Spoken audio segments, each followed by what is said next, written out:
about to be unleashed upon it. And from what I hear, negotiations are not really going well for the Iranians at this point in time. And I don't think that a resolution, a diplomatic resolution at this point, is in the advantage of the United States when we're talking about strategic power competition. So time will tell. Time will tell how this is going to play out. Hey, Jonathan, are you? I don't know how much time you spend on the Chinese in your portfolio, but it's my understanding that Xi has been purging, some of the leadership ranks below him. Particularly in the military, he's been getting rid of what were formerly very much trusted generals within the apparatus, and it's I, I don't know how to interpret that, my limited capability, other than, it's kind of like a cornered animal. I don't know. I mean, what are your thoughts on China right now? How stable is the situation? Well, as you mentioned, the purge was quite significant. Even the chief of staff was taken out. Not literally, but taken Removed from out position. from the removed from position would be uh, a mild way of putting it. Um, the Chinese are hurting. They really are hurting. Their economy is hurting.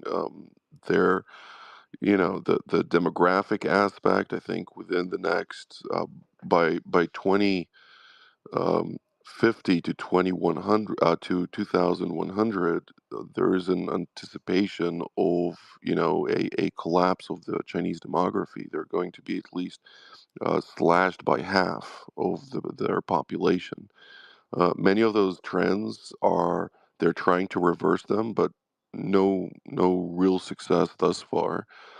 The most concerning aspect of this is that if we look at history, including taking the Japanese as an example, the Japanese launched an attack on Pearl Harbor for the purpose of diminishing America's naval footprint in the Pacific, and then they diverted their attention to the Dutch Indies in order to secure a source of energy, namely the Dutch Indies of back then, Indonesia of today.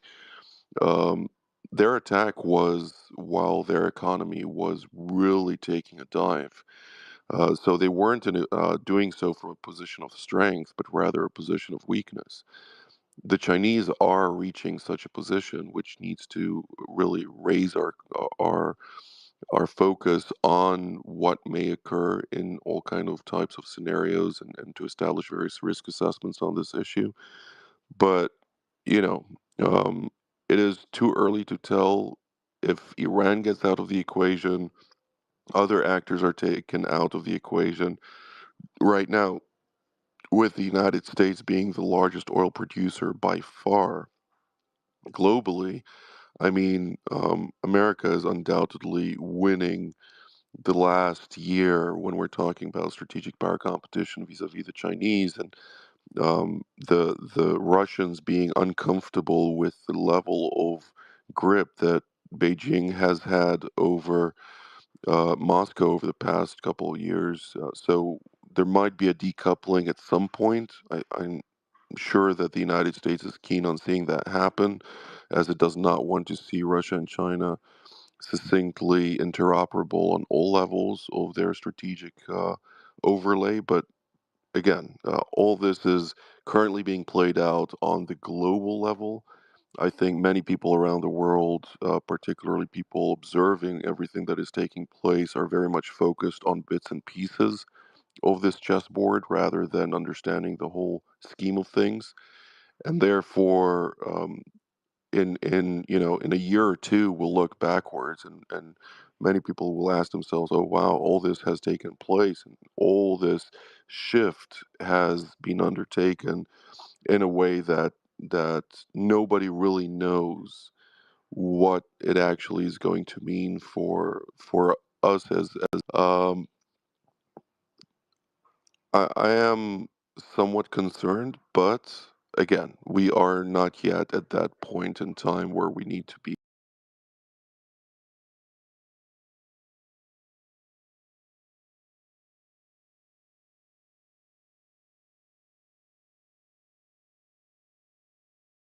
my attention, and that is that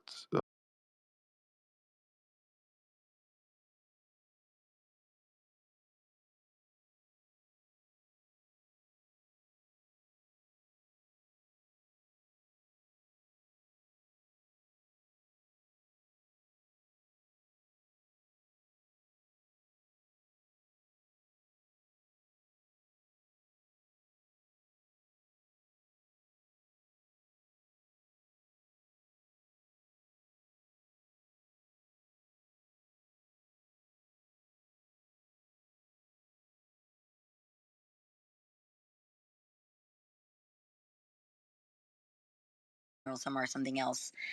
It's a, four high ranked people from the on the ground in Iran were taken out. So seems like somebody's working some operations over there.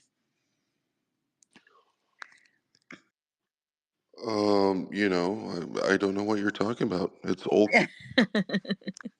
No, I understand. I understand. Yeah. Can I, I ask one quick question, Stealth, for yeah. Jonathan? Yeah.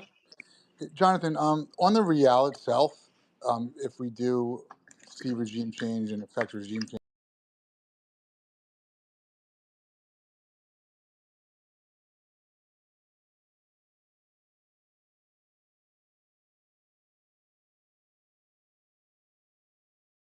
change, do you see them restructuring